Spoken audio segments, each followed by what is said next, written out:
उपस्थित गण, जिस अभिप्राय के लिए यह दरबार नियत फरमाया है, आप लोगों को विशेषता बुलाया है, मैं चाहता हूं कि उसका इजहार कर दूं और अपनी दिली मंशा को आस्कार कर दूं। मैं अपनी आयु का लाभदायक से लाभदायक भाग प्रजा की सेवा और आप लोगों की खुशी में खत्म करता रहा। हर तरह से आपकी बेहतरी और उन्नति का दम भरता रहा। जो कुछ मैंने किया और जो कर रहा हूं वह मेरा फर्ज है, न कि किसी प्रकार का एहसान जताने की गर्ज है। आज तो यह सब ईश्वर की मेहरबानी है और उसमें किसी प्रकार की सेखी जताना व्यर्थ है। असल मुद्दा यह है कि आप सब देखते हैं कि यह मेरी आयु की अंतिम अवस्था है। लाख वर्ष जिए, आखिर एक दिन मरना है और निसंदेह इस दुनिया से कूच करना है। इसलिए एक इच्छा है जिसको पूर्ण करना चाहता हूं, यानी अब राज्य को अपने उत्तराधिकारी को सौंपना चाहता हूं। अच्छा है कि मेरी जिंदगी में सब कार्य को अच्छी तरह देखभाल ले और हम भी अपनी आंखों से अच्छी तरह देखभाल ले।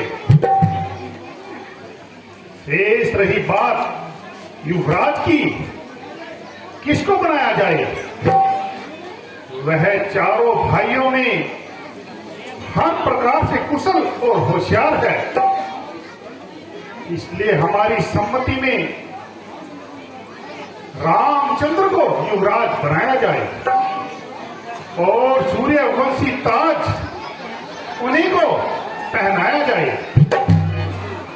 फिर आयु में भी सबसे बड़ा है, इसलिए राज का हकदार भी है।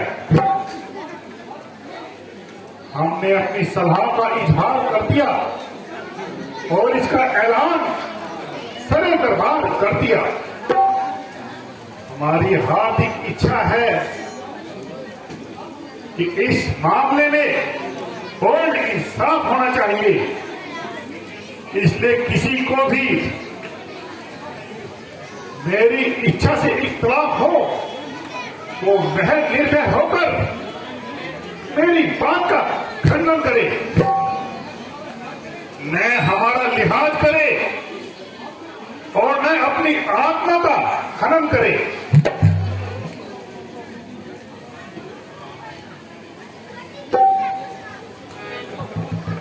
महाराज, आपका ख्याल वास्तव में बिल्कुल शुभ है और आपका कहना बिल्कुल ठीक है। आपने जो चुनाव किया निसंदेह बड़ा लाभदायक है। हम सब पर एक जवान होकर यह बात स्वीकार करते हैं कि महाराज इस विषय में सर्वदा इंसाफ करते हैं।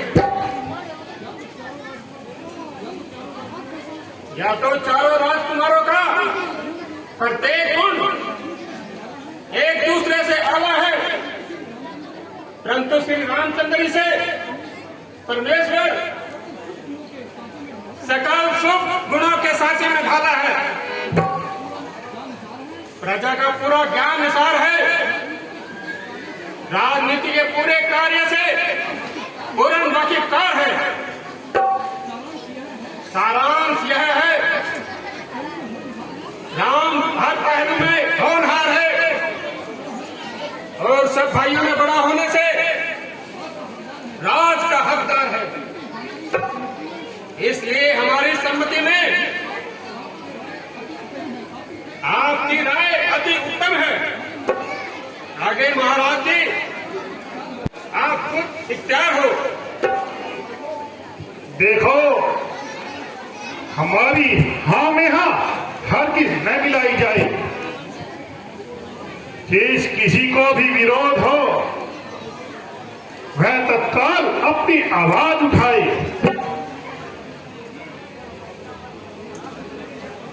देखिए, सम्मति पूछने का ये अभिप्राय नहीं कि जिस तरफ हमारी जुबान ही जाए आपके मुंह से भी उसी तरह हाँ में हाँ निकल जाए।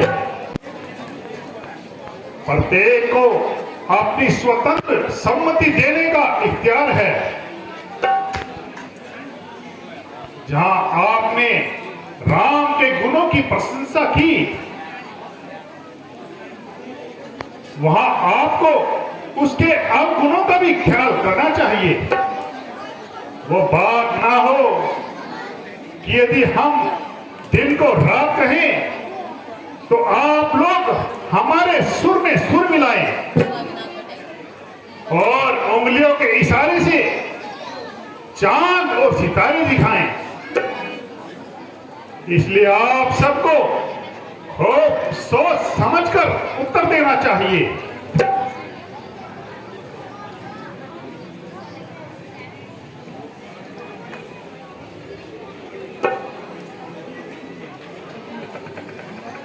महाराज, हमने भली प्रकार के सोच समझ कर उत्तर दिया है, ना कि आपका व्यर्थ समय नष्ट किया है। हमारी सम्मति में रामचंद्र युवराज बनाने में बिल्कुल भी शक नहीं है। आप शीघ्रता कोई तारीख निश्चित कीजिए और बड़ी खुशी से रामचंद्र जी को अपने कर कमला द्वारा राज तिलक दीजिए। ठीक है, जैसी आप सबकी इच्छा। मंत्री जी, महाराज, रामचंद्र को दरबार में बुलाया जाए। क्या महाराज।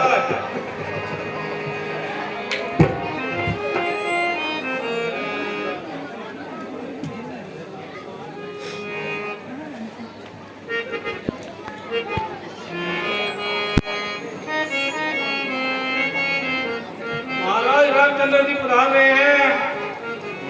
हाँ हाँ, आने दीजिए।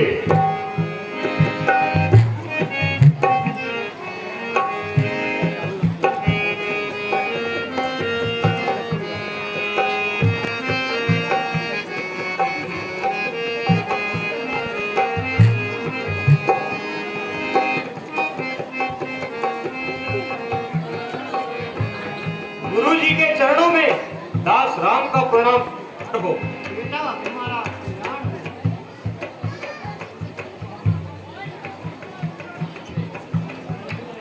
पिताजी के चरणों में दास राम का प्रणाम स्वीकार हो। बेटा यशस्वी भव। कहिए पिताजी, आपका सेवक हाजिर है।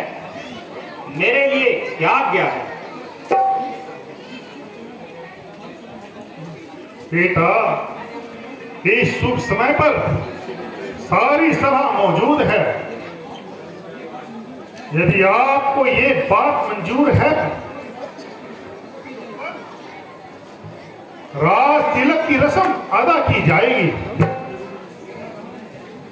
बेटा राम, राज्यसभा की सम्मति के मुताबिक कल आपको राज तिलक दिया जाएगा और अयोध्या का राज आपके अधीन किया जाएगा। बेटा, ये वो अमानत है जो तुमको विश्वास पात्र जानकर दी जाती है। इसलिए मुझे न केवल आशा है बल्कि पूर्ण विश्वास है, जब तुम अपने सर पर शाही ताज पहनोगे तो रघुकुल की हर प्रकार से लाज रखोगे। बेटा, राज्य को पाकर किसी किस्म का अभिमान ओछेपन की निशानी है। मुझे अधिक कहने की आवश्यकता नहीं,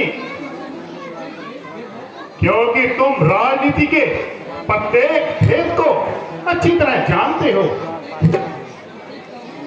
प्रत्येक कार्य इस प्रकार से किया जाए कि किसी भी मनुष्य को उंगली उठाने का अवसर है।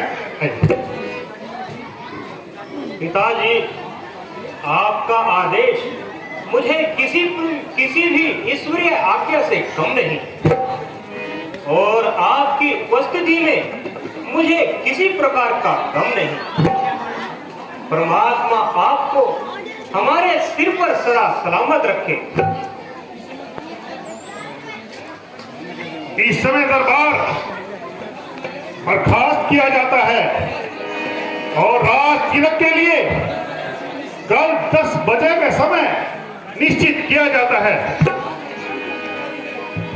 इसलिए राज्य में मुनादी करा दी जाए और सारी अयोध्या दुल्हन की तरह सजा दी जाए।